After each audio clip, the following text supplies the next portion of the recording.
WATD presents John Paul, the Car Doctor. All things automotive. Have questions? Call or text 781-837-4900. Now, here's John Paul, the Car Doctor.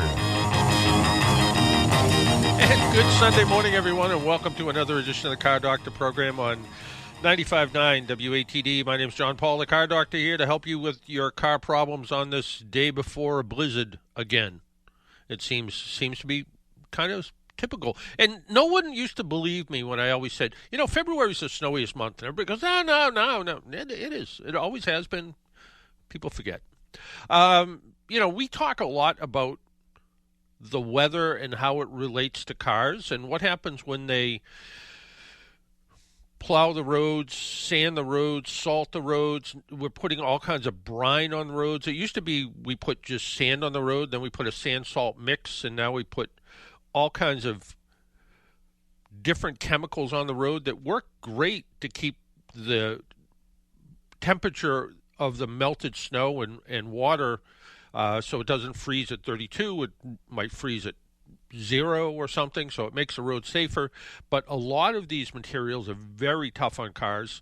And with us is Ken Lemoine. He wears a lot of hats, but I first want to talk to Ken about a product that he told me about a bunch of years ago called Waxoyl, and it's an undercoating body cavity spray.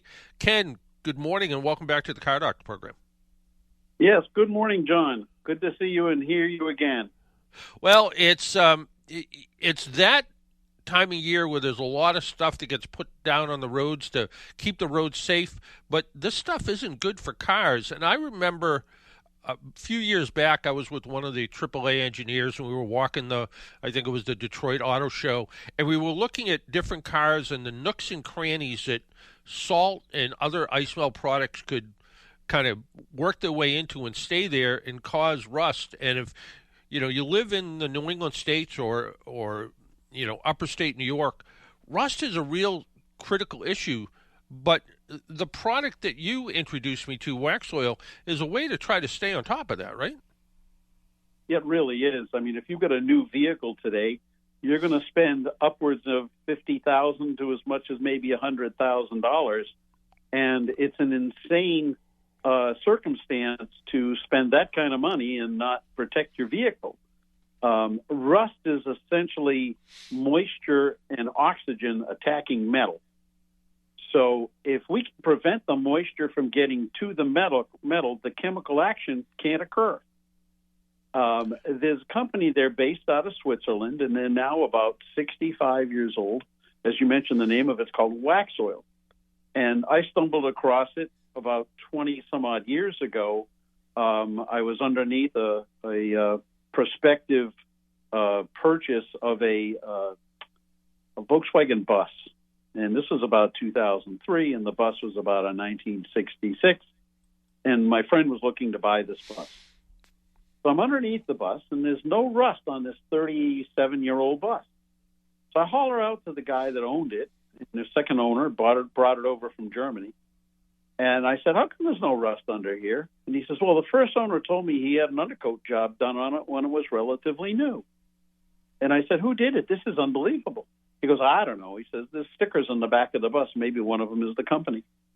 And in Europe, every place they go, they collect a sticker and they put it on their vehicle. So you go, you see an older vehicle in Europe, and there's like a dozen stickers for Austria and all these other different places. And one of them was this little circle that said Waxoyl. So I looked it up, and in Europe, it's common to have this service done when the vehicle is new or in the first couple of years before rust really gets a chance to take hold. And today, in Europe, about 50% of the vehicles sold in Europe have this done in the first 2 years. Now, we don't really know it here in the United States by comparison, but there have been a number of different companies that have sprung up in the last 7 to 10 years to hopefully resolve this rust issue, but most of them have a product that's made out of lanolin and oil and solvents in some kind of a blend And unfortunately, those products don't bond to the metal. What this company Waxoyl has done is that they make a wax formulation that is propelled onto the surface by mineral spirits. So mineral spirits, we use it to clean our spray guns and things like that. Yep. The mineral spirits, as you spray it, the mineral spirits starts to evaporate. As it does, it pulls the moisture from the wax formulation and chemically bonds the wax formulation to the metal. And like I said, if you can't get moisture to the metal, the chemical action that we know as rust doesn't occur. So this material will lock the moisture out, and actually what it does is it pulls the moisture from any of the surface material that the metal has on it, which would include calcium chloride and some of these other materials, so that it just locks the moisture out. A good example of seeing how moisture attacks metal, as you're going down the interstate, you got 3 lanes in each direction. The far right-hand lane, when you go under an overpass, the beam will see more rust in the right lane than in the middle lane than in the left lane. The reason for that is that the tractor trailers are spewing moisture and particulates into that beam 24/7, and never sleeps. So if it's a sunny day, it's still getting moisture. So it's getting more than the one in the middle than in the one in the left.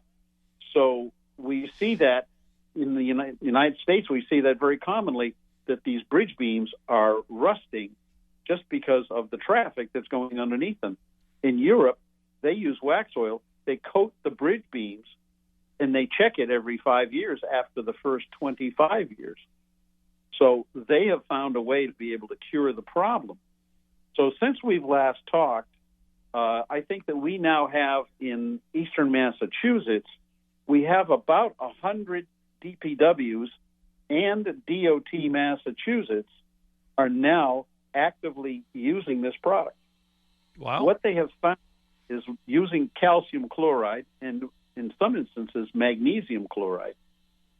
The magnesium chloride is 20 times as corrosive as road salt, and the calcium chloride is 10 times as corrosive. So their trucks are getting eaten away because they're the ones spreading this material, and it's directly contacting the metal. We have gone in and we've done demonstrations at the dealer level, at the DPW level, rather, and they figured out that if they can coat the vehicle before it's rusted, they can take a 10-year life on that vehicle and go out to 15 years or even higher, maybe 18 to 20 years. I've seen vehicles with only 40, 45,000 miles on them that the DPWs use for plowing and sanding that are just completely rusted out. And when you've got a $100,000 vehicle, in 10 years it's worth zero. It's costing you $10,000 a year just to have that vehicle in your garage. Yeah. Now, if you can keep it for 15 years, now it's costing you $6,600 a year to keep that in your garage. So they're saving $3,400 a year per vehicle just because they undercoated it. Well, for a couple of $100 for the materials and a couple hours worth of work, it's a no-brainer, and these DPWs have figured this out. It is an example, Cambridge, with 159 vehicles, not including police and fire, they estimate they're going to save close to $500,000 a year in depreciation expense alone. So for those of us as consumers, your vehicle is going to be worth 25 or 30% more 5 years out because it's not rusted. I mean, I can't imagine going to see a vehicle that's 7 or 8 years old at this point that's in Massachusetts all year that doesn't have rust underneath it. Yeah. If I saw an ad that said, a 2017 F-150, 90,000 miles, no rust, I mean, I'd be on that phone in a second. Yeah. No, it really does make sense. And, you pointed out that, Waxoyl, very popular in Europe. I remember talking to a company a few years back, and they restored old Land Rovers, and right, and they did $250,000 restorations, and they completely said no, absolutely, we use Waxoyl. When we bring everything down to bare metal, we prime it and then use the Waxoyl on it and then go from there. I think some people, you mentioned, lanolin-based products and petroleum-based products. There are a variety of them out there, but most of those require some sort of reapplication, right? That's right. The wax formulation, if you high abrasion area in the wheel well, or if it's a spreader where the sand and the salt and the calcium chloride are being spread, eventually the abrasion is going to start to wear some of the Waxoyl off. And we instruct the DPWs at the end of the season, just take a look underneath your vehicle and see if there's any areas that show any wear. But now we've got vehicles 5 and 6 years out that have no wear on them, and they're out there working every day. So, I've seen a 40-year-old Toyota pickup truck that a guy called us up and he said, "I need a spray can to touch up my 1980 Hilux." And we said, 1980? When did you have it done? He said, 1980. So, wow. The vehicle was some odd years old. It had finally started to wear in the wheel wells. So it's something that is as close to permanent as it gets. But the bulk of those materials that are out there, if they do not say something to the effect of wax formulation, you really got to look very carefully, because most all others, and I'm going to say better than 9 out of 10, are not products that are as close to permanent as this is. So you are going to have to put that product on every year or every 2 or 3 years in order to be able to get reasonable protection on your vehicle. The other side of it is that we use a product called cavity wax, and we spray it in almost like an aerosol. It's aerated, and you spray it at 90 psi. It gets to the inside of the frame rails, the sub-bed rails, the tubular control arms, the inside of the hood, the tailgate, the trunk assemblies, etc., so that you're coating it from the inside. And if Toyota had done this to their Tundra and Tacomas, they wouldn't have been replacing frames, because moisture gets into the inside of that frame rail. It doesn't escape, and the air going by it is not there to be able to pull the moisture away. So the chemical action that we know as rust is continuing all of the time, and they never truly dry out. And that's why we don't necessarily encourage pressure washing at the DPWs, because if they don't blow the water out, a lot of the water gets stuck on the inside of the frame, and they rust the. And one of the things that it actually just came up, I think, last week in a conversation with the listener was, some vehicles that, all seem to rust out in the same spot kind of thing. And the cavity wax you have, sometimes, you look at cars and all the drain holes have clogged up for whatever reason. But the cavity wax, because it's sort of an aerosol, you don't really have to worry about that, right? No, you don't. I mean, the material, it's microscopic in its size, so it actually cuts through, and it will start to cling to the metal. As the evaporation of the wax formulation occurs, it actually evaporates the moisture that is on the metal at that point in time. I've actually sprayed a wet surface and seen water dripping off of it as they spray. Yeah. So it's equally as important that they spray on the inside as they do on the outside. Yeah. Another, some people might think, well, why can't I just go and, go get the Flex Seal rubber spray that I see the guy, sprays it on a screen door and turns it into a boat. It's probably a good product for that, but you don't want to put that kind of rubberized coating on there, because it's going to seal in the moisture, right? Exactly right, and the moisture never gets a chance to escape, and the actual evaporation, that's the key to this thing bonding as well as it does. I've seen the late model GMs, the Silverados, etc., General Motors is putting on some sort of an industrial coating. It really wasn't designed for, permanence, if you will. I see it start to flake off after about 3 or 4 years, and they refer to it as a semi-permanent kind of a thing. After about 3 or 4 years, it starts to flake, and there have been times where we're spraying a brand new vehicle, a new GM vehicle, and if we spray it a little too heavy, it doesn't get a chance to evaporate through and bond. It'll actually blister that material, so we'll scrape it off and respray again. But the manufacturers don't want to take the time to rust prevent the vehicle. There are a couple of Toyota dealerships. I know there's a few on Cape Cod that preemptively do it before they even put the sticker on the vehicle. They call it the environmental protection package, and they'll warrant the vehicle over the first 10 years, and they suggest that you just come in for an annual inspection. But they've been doing that on the Cape now for 4 years, and I know that I think Danvers and a couple of others have started to do it. That the dealers here in the United States are starting to catch on to this. We've got a half a dozen of them up in Maine, and now the Maine Turnpike Authority and Rhode Island's DOT, and like I said, Mass DOT. The Worcester Airport now is starting to do it for all of their vehicles, and I know that Massport that's with them. So they're starting to understand that, if you can increase the life of your vehicle because it's not rusting, you can repair it. And that's the other side of it is after 7 or 8 years, these vehicles aren't worth anything. You can't take them apart without a torch. I've been as you well know, I've been a caraholic for antique and in sport vehicles for the better part of 50 years since I was a little kid.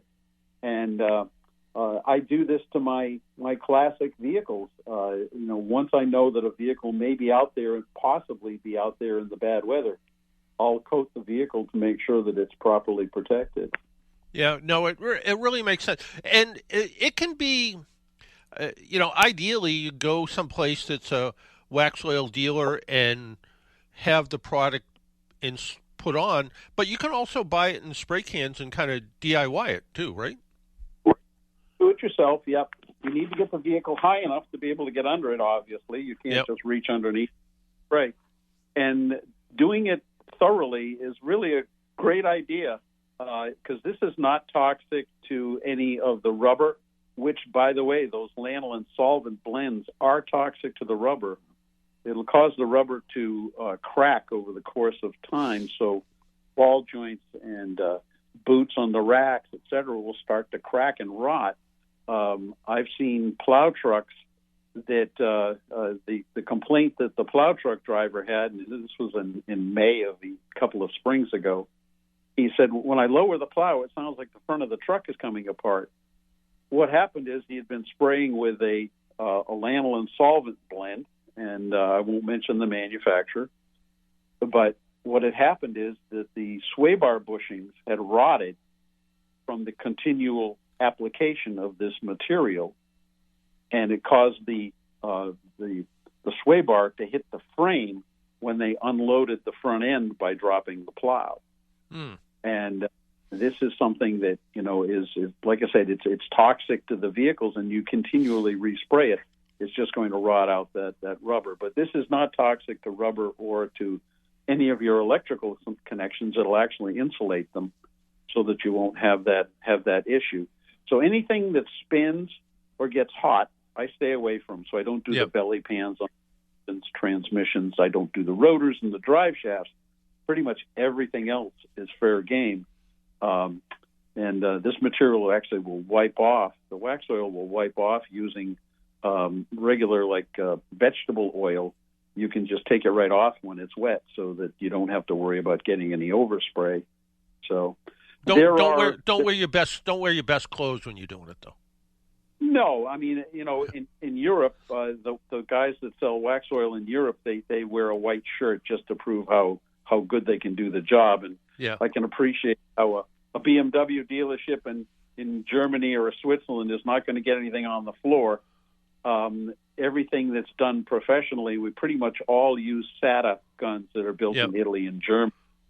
And I can spray a caliper bolt and not get it on the caliper. I mean, you've got that level of detailed capability with the professional equipment. But and the person using it, I'm sure you could do a lot better job than me. So, what is the? I mean, I know it's everything's different, but what is the average cost to do an average car that's just a year or two old that doesn't require any real additional prep? Yeah, a good mid-sized car. We'll pick a let's say a Toyota, a Camry or something like that.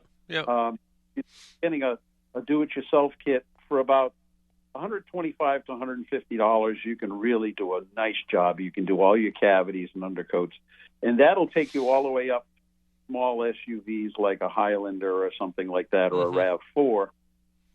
Using the Toyota equivalent, you get up to a 4Runner or something like that. Maybe we're looking at this now. This is retail do-it-yourself kits of $dollars or so, and an F-250 crew cab with a long bed on it. You could be looking at the better part of $300. Yeah.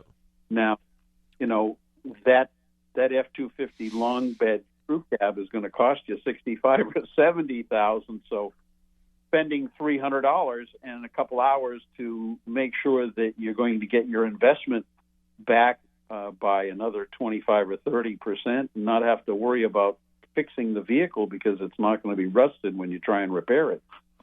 It really makes sense. And I have somebody who writes to me pretty regularly, and she describes, the latest, car manufacturing as predatory engineering in car making, because the idea of this sort of, the cars are eventually going to rust away, and she replaces a lot of car parts with stainless, which is, for a car company is, impossible to do, but as a do-it-yourselfer, you could do stainless lots of things. But something like Waxoyl is going to give you that kind of longer shelf life for your vehicle. And if you have somebody do it in a shop, or a local garage that maybe does this sort of work, do you have a guess at what it would cost to have it professionally installed? Yeah, that Camry would probably be $499, maybe. Oh, okay. Yeah, maybe $599, and that that 4Runner would probably be $899, or maybe as much as $1,000. If they got to clean it and needle scale it and sand it down, and there's maybe a lot of prep work involved. If it's a new vehicle, a lot of times it's less expensive than if it's a vehicle that's 4 or 5 years old. Right. Because they don't have much prep. That's a good point, and I don't want to keep you too long, but because the idea of being able to hold on to a car longer and in better condition, I think, should appeal to everybody. But if you have a car that has some surface rust, maybe even some flaky rust on it, can you just sort of wire brush that off and then Waxoyl over what you see? That you don't have to get it down to bare metal, do you? No, you're not going for a full restoration. The rule of thumb is if the metal's structurally solid, just get the loose material off as best you can. Maybe hit it lightly with a blowgun just to take care of any residual materials that are on there. Mm-hmm. If you can get a car wash and then a day or two later, with the undercar wash, and then do it, you're going to get rid of most of the loose material and you'll be fine. So as long as it's structurally, you'd be fine. So, and one of the other hats you wear, among the many, is the BayState Motor Festival, and that was a runaway hit last year. And there's going to be another one this year, right? We are to cap off the Waxoyl. Waxoyl-USA.com will show you how to do the services, and there are local parts stores that have it. Fisher among them, and some of the Napa stores down in the southeastern Massachusetts has it, as well as some of the stores up in Maine, New Hampshire, eastern Mass. And online on Amazon and eBay, the product is also available.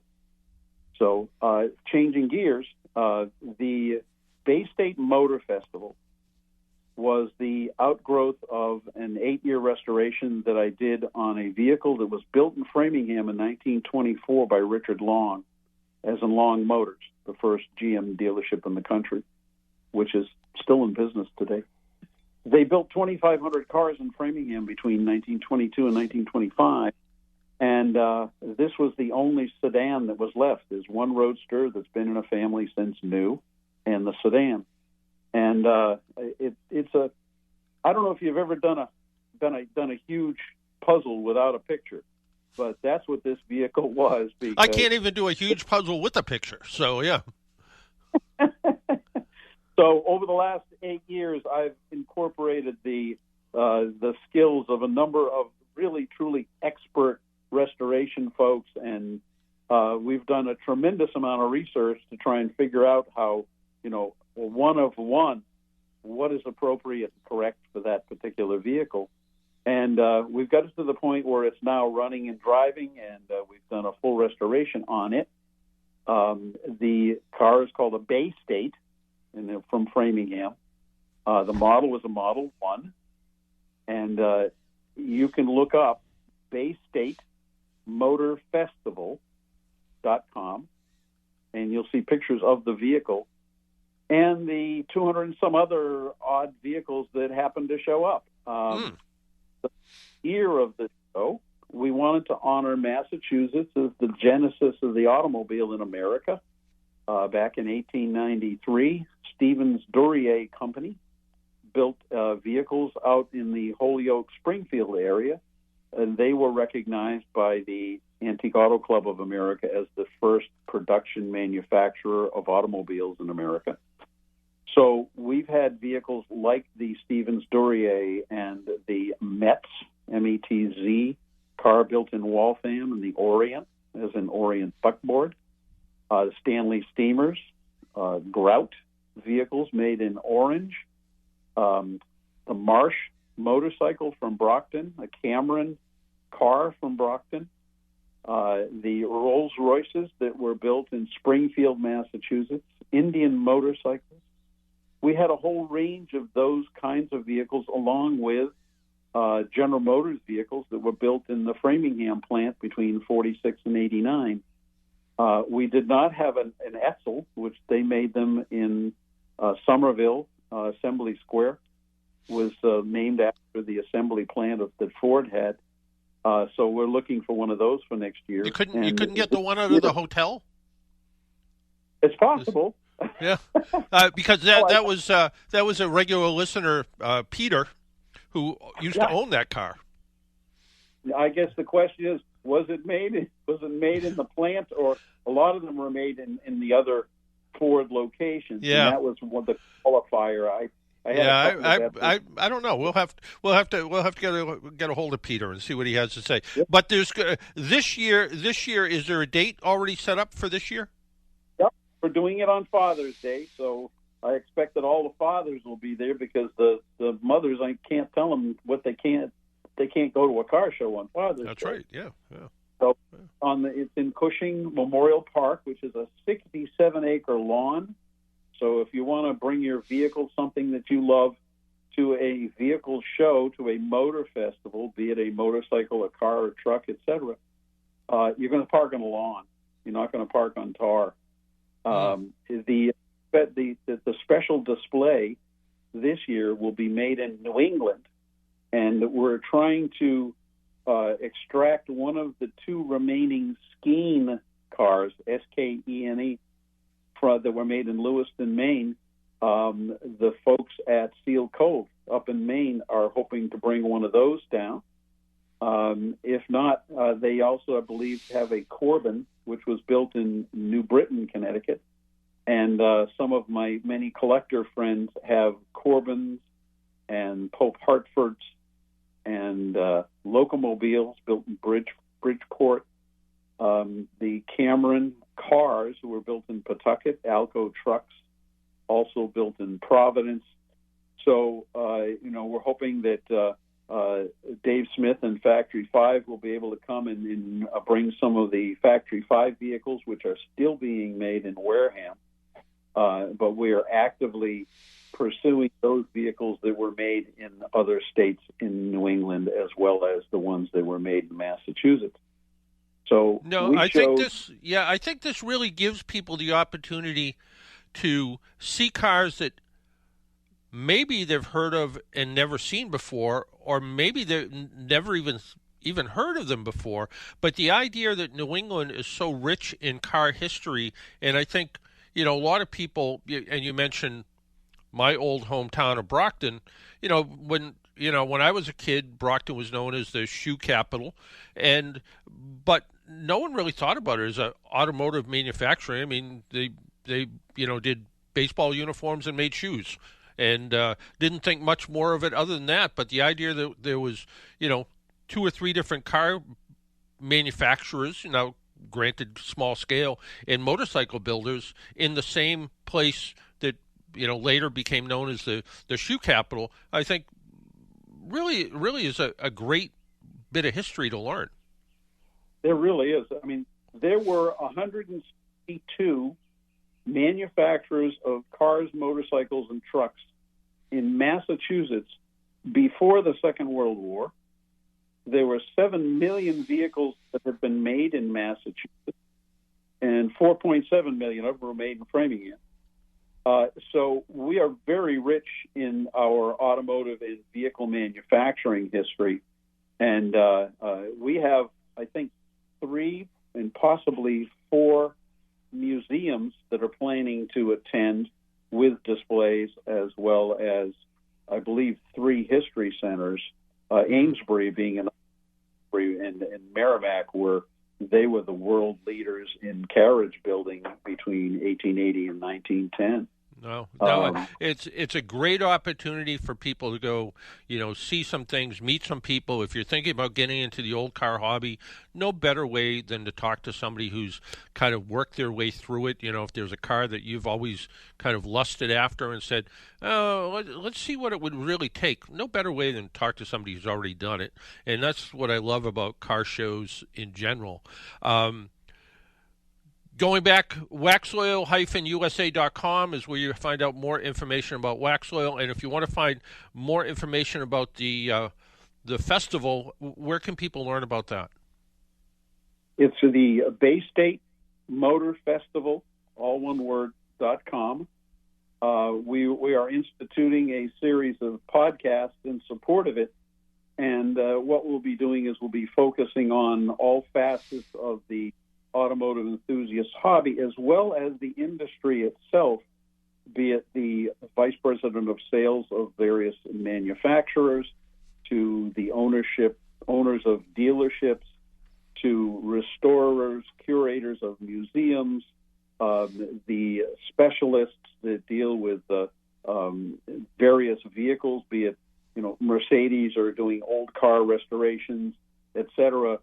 Interior specialists, people that work with aluminum and are sculpture specialists, woodworkers that work with wood on older vehicles, etc. We'll be doing a series of interviews, and you'll be able to look those up on the BayState Motor Festival site as well. There we go. Ken, always a pleasure talking to you. Thanks for taking some time out of your Sunday morning before another snowstorm. Very good. And John, if you'd like to run a contest, I will support a kit, a do-it-yourself kit to do that Camry to the lucky winner. All right. So we'll put that together and we'll stay in touch with that. Excellent. All right. Thank you, Ken. We'll see you on Father's Day. All right. All right, you take care of yourself and stay safe out there during the snow. We need to take a break, pay some bills. You're listening to the Car Doctor program on 95.9 WATD. We're running way behind. We'll blame it on the snow. We'll be right back. Even car geeks and do-it-yourselfers rely on AAA to give them extra peace of mind on the road. AAA offers 24/7 roadside assistance, whether you're in your own vehicle, a friend's car, or even a rental. Combine that with great rates on insurance, hotel, gas, and dining savings, and discounts on 8,700 brands, and you're covered on and off the road. Get a special membership offer today at AAA.com/join. That's AAA.com/join.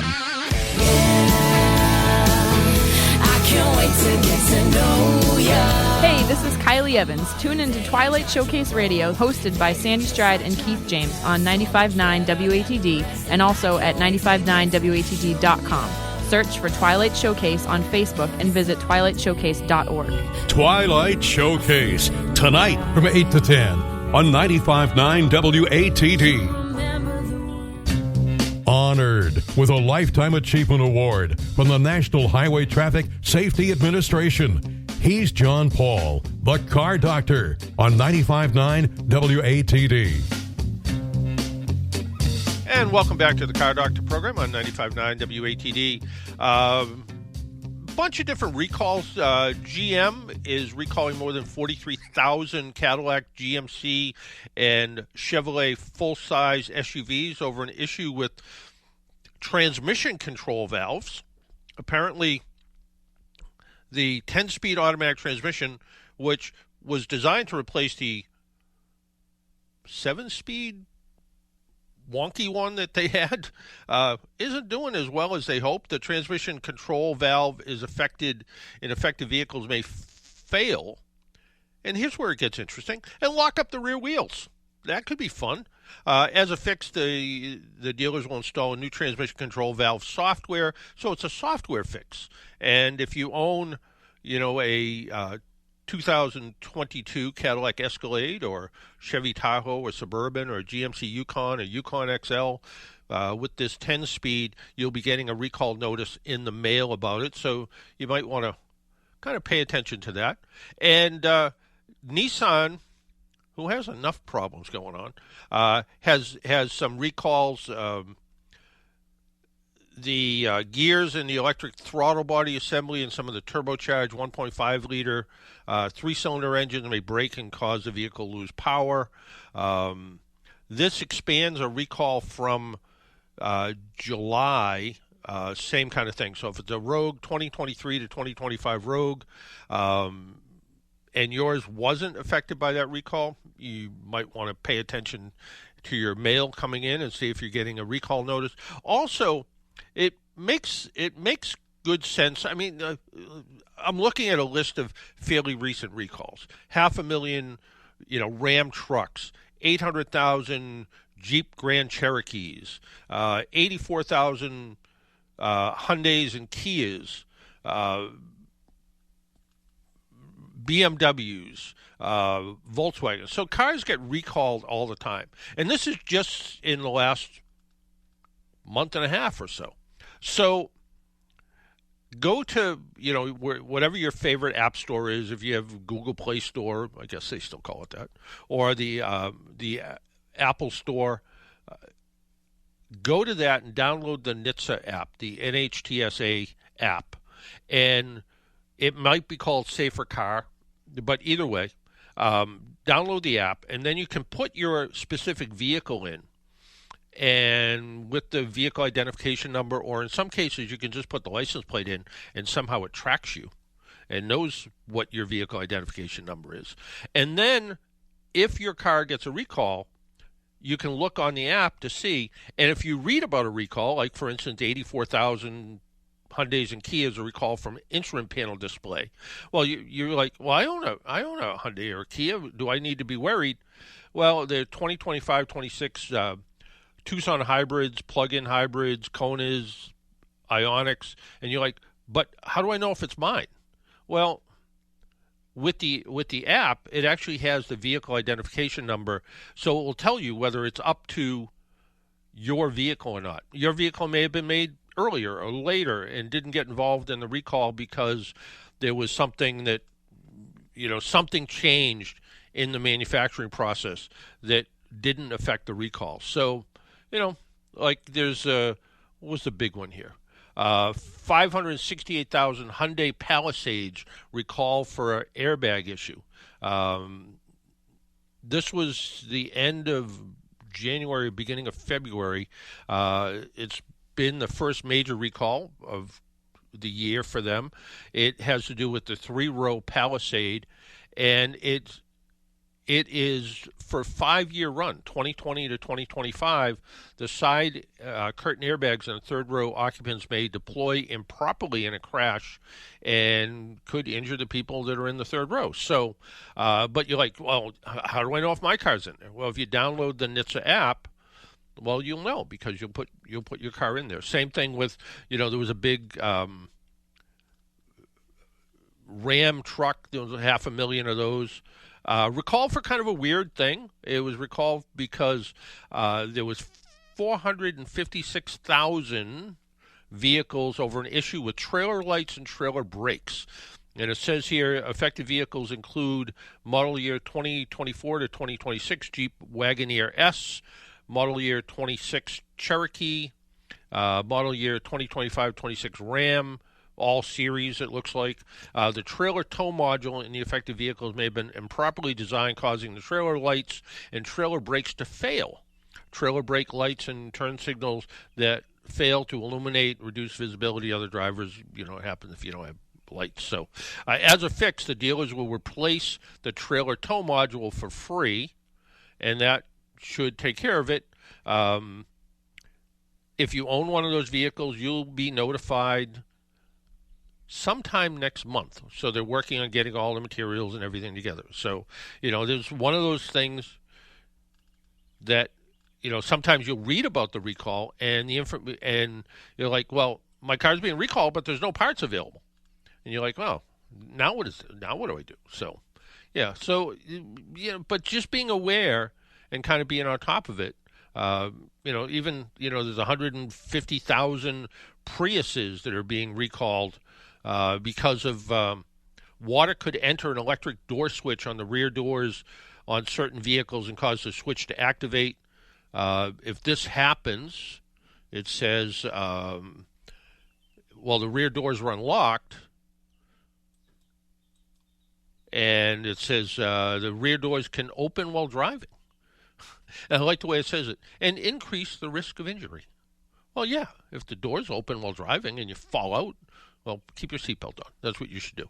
But anyway, you can find out more information. Go to Toyota.com and look up recalls. But again, the NHTSA site will tell you pretty much everything you need to know. And also, you can find sometimes technical service bulletins, a few other things that you'll find of interest in that NHTSA site. So I'm a big proponent in using that. That's one of the things I'll look at sometimes when somebody writes to me and says, well, I have a car that's, affected by this and this. Well, I'll look on their site as well as, All Data and Mitchell and Motors and every place else that I can get access to be able to look things up.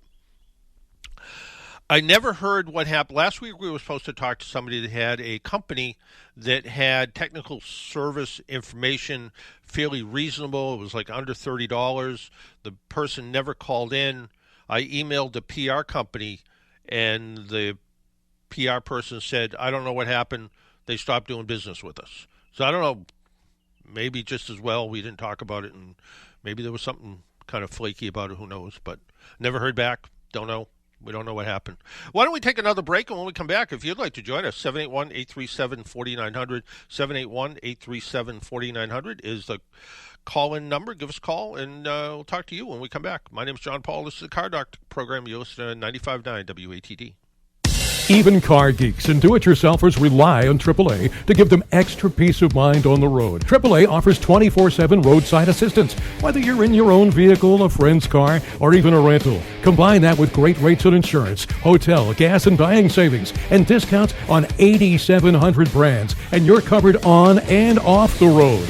Get a special membership offer today at AAA.com/join. That's AAA.com/join. Hey there, folks. It's Quinn Kelly reminding you to tune in Sunday night at 5 for the South Shore's first voice in sports talk radio, The Sports Exchange.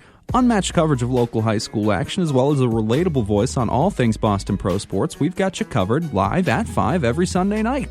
Have a question for our host, missed last week's show, or just want to share a great sports story? You can find us on Twitter at SE on WATD. But remember, mark your calendar, folks, and we'll see you Sunday night at 5 for the Sports Exchange on 95.9 WATD.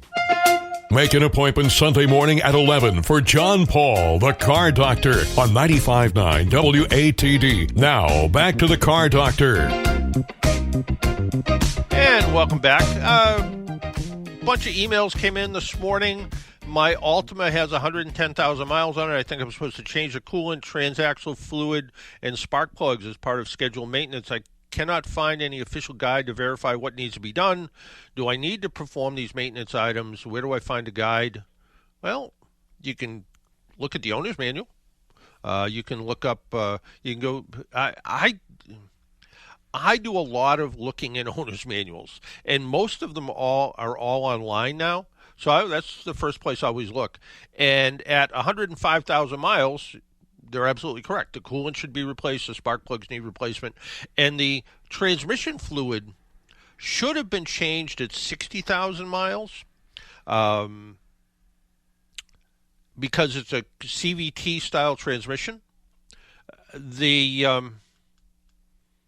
I heard back from the person this morning. They said they went to their local mechanic, who they like, and he said he wouldn't replace the CVT fluid. He said it could cause the transmission to slip. If he changed the fluid, not sure what my next option might be. Well, that's always a question. What do is it possible on a car with 100,000 miles on it, if you change the fluid, that you could have some problems? So this was my response. First off, maybe they didn't have the tools necessary to do it, because you do have to use a scan tool to make sure the fluid's up to the correct temperature. And then it's one of these pump in, pump out systems like Toyota uses. Not hard to do, just it's not like removing a transmission pin. So kind of as a general rule, if the fluid appears brown but still is somewhat translucent and doesn't smell burnt, like burnt toast, it's probably a good candidate for service, even at 100,000 miles. If the fluid's dark black, it indicates that it's overheating and there's wear. In this condition, it might be too late to save the transmission, and it is possible that changing the fluid could wash away some of the more stuff that's inside there, and things could go wrong. But on the other hand, leaving that burnt old fluid in there is telling you that it's probably at the end of life anyway. What is sort of a scary thing is, when I answered this question, I was just poking around the interwebs, and I put in what's the life expectancy of a Nissan CVT transmission, and this came from a Nissan dealer, and it said a properly maintained Nissan CVT transmission can last between 100 and 150,000 miles. Huh? That sounds awfully short to me, because I know, as an example, I was at a GM factory, and where they do testing of engines and transmissions, and they had a transmission assembly spinning around upside down and backwards. It looked like it was on a tilt-a-whirl carnival ride. And I said, what's the equivalent length that you test these transmissions to? And they said, we test them to 175,000 miles. So we want to know that the transmissions can go at least 175,000 miles. The idea that the dealer said you probably might only get 100,000 to 150,000, and so, do you leave well enough alone? Do you change it? I think if it was mine, I would probably change it. So, something there. This was one of my favorite ones this morning.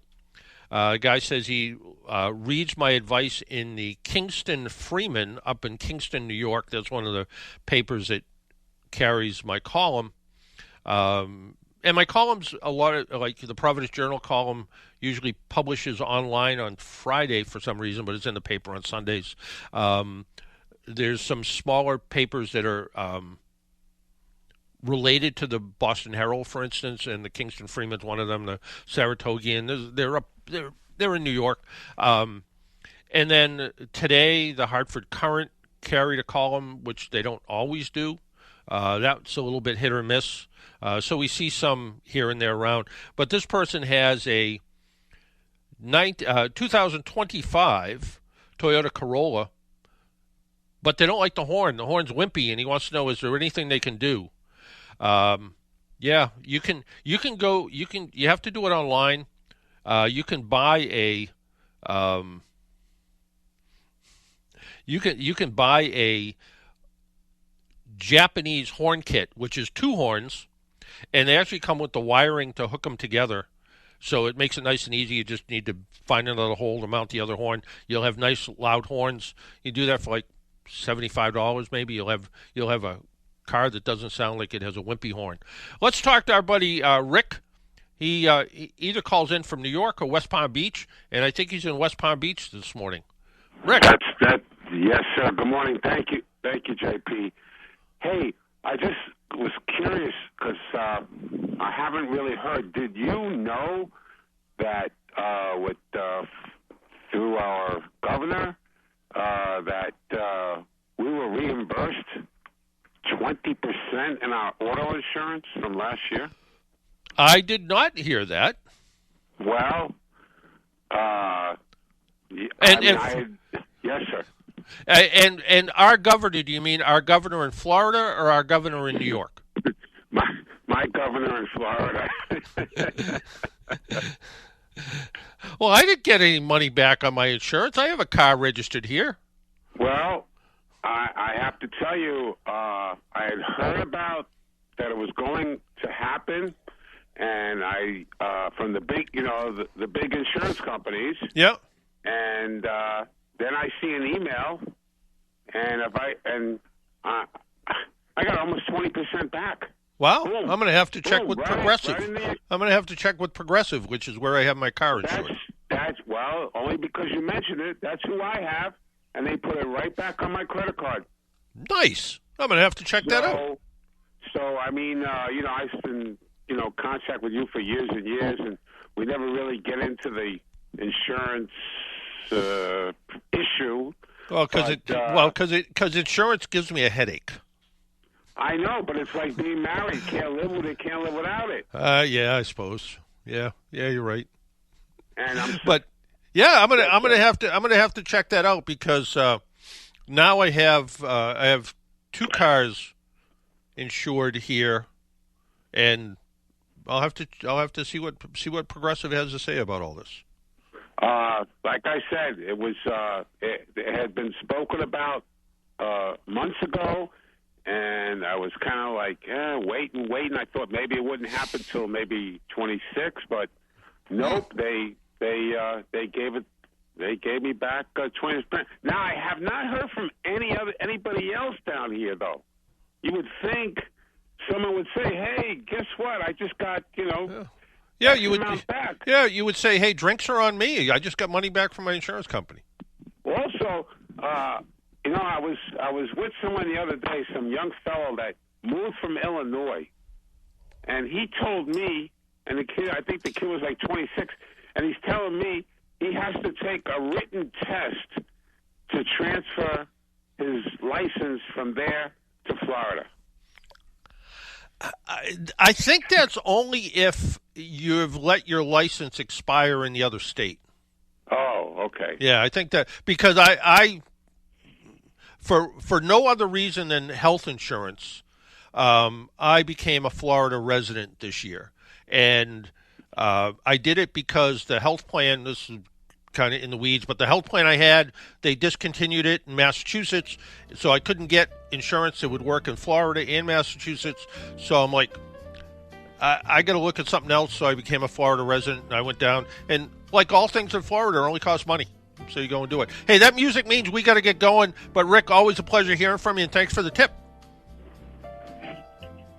Until next week, make sure you wear your seatbelt, drive safely, be good to your car, and if you do see an emergency vehicle by the side of the road, slow down or move over. It saves lives. Talk to you all next week. Bye-bye.